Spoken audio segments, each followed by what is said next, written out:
Just shooting a quick video to show you what a Kenwood DMX1057XR looks like in a 2014 Toyota Highlander. Pulled out, this thing had factory navigation and everything, so it had a decent sized screen. And now I've just installed this 1057 Kenwood, and it is pretty awesome. This isn't really going to be a video about much of the Kenwood or how to operate it, but just kind of what the thing looks like in this car.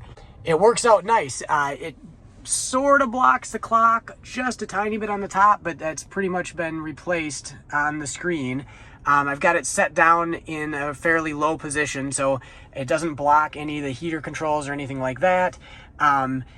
Real quick note on the Kenwood, I do like it. I'm not familiar with this, but I love that you can just toggle back and forth, so you can listen to the radio and quickly pull up CarPlay again. And then, of course, that volume knob right in the middle, that's a big one. I think the next deck I get for my own car, I'm probably going to get this one because of that volume knob. And this is integrated, you know, steering controls, backup camera, everything factory is integrated in with this install. So there's what it looks like.